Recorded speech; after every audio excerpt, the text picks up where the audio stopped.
Hello everybody and welcome back to The Sit Down, where in today's episode we are talking about the super fight that's taking place this weekend in Madison Square Gardens.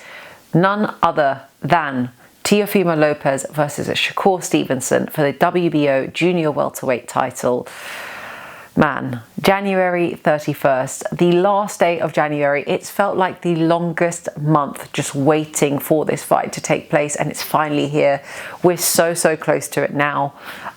This is going to be, this is potentially one of the best fights of 2026, and 2026 has only just started, right? It's a fight that we've all been wanting to see for such a long time. We're going to see Shakur Stevenson challenging Teofimo Lopez for his WBO junior welterweight title. And if Shakur is successful and if he wins this fight, he will have become 4th division title holder at the tender age of 28, which is just an unbelievable feat when you really try and wrap your head around it. Shakur Stevenson is the favourite going into this fight, and we can talk about why that is, and why maybe Teofimo Lopez is being thought of as, not being up to par. But before we do all of that, I'd like us to take a quick look at their records and kind of do a side-by-side comparison. So Teofimo Lopez, 22-1 with 13 KOs.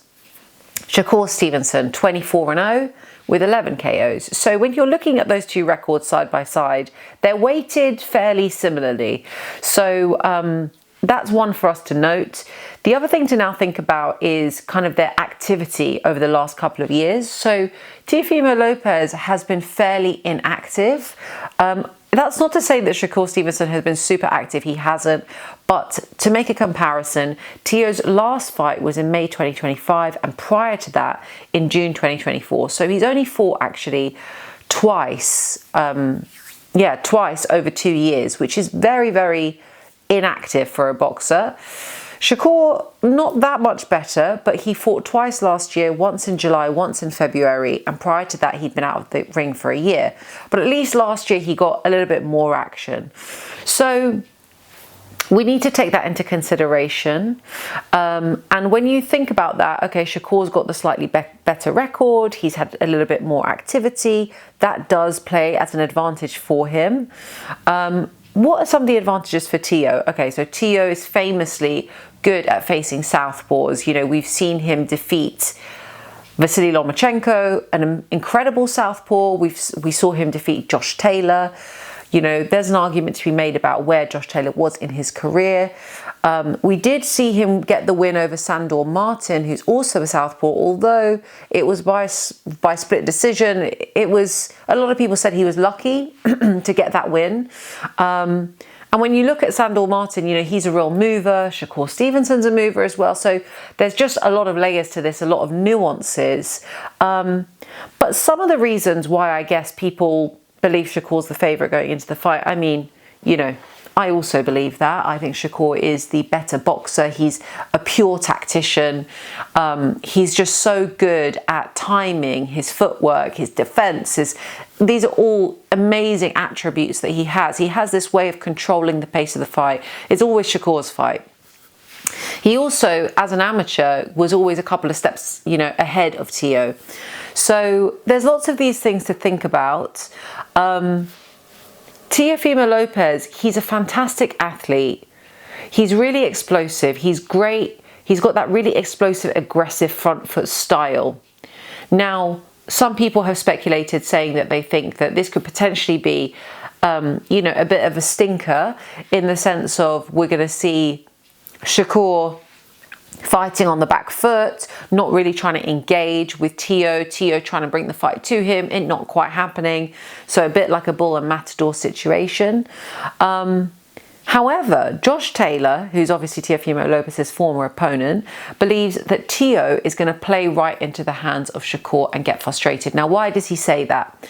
He says that because he, from his experience of having fought Teofimo Lopez, he says that you can see a lot of, and this is true, he leaves himself quite open. He's got that low lead hand. You can see a lot of his shots coming. And for someone like Shakur, where like his timing is so key, his jab is so accurate, and it's timed so well, things like that are really going to work in your favor. How do I see it going? Well, that's a good question. I've thought about this. I do have Shakur winning this fight.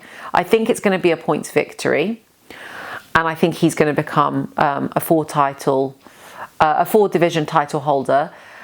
However, there is a potential that Teo, brings that fight to him very early doors, doesn't kind of let him breathe or get his footing, and wins a couple of those early rounds. I don't know. It's so hard to say, isn't it? Because either which way I start arguing the point, I start arguing myself out of the point. But ultimately, what I do see happening is, if I'm putting on my logical brain, my logical hat, what I see happening is probably the guys are going to try and suss each other out in the earlier rounds. I think that Shakur's going to jab him on the back foot, keep pinging him with that jab. Teo's going to get frustrated. He's going to open up more than he does already. He's going to try and swing some shots in, and Shakur's going to catch him doing that, and essentially outwork and outpoint him. That's what I see happening. But, who's to say? Really and truly, who's to say? It's why the fight is so exciting, is because ultimately we haven't even seen Teo in the ring for so long. We don't know what him and his team have been working on in terms of a game plan. I will say that Shakur is really giving me this confident, embodied energy. He's got this little smirk on his face that just makes me feel like he knows something that we don't. And I hope we find out what that is on Saturday night. I'm really, really excited. The undercard is going to be fantastic as well. So I'll definitely be tuning in. And in the meantime, guys, let me know in the comments how you see this fight playing out. Do you think that Teo's being massively underestimated? And how do you think the fight will end? I look forward to hearing from you guys. And in the meantime, don't forget to share, subscribe, and we look forward to catching you on the next episode of The Sit Down.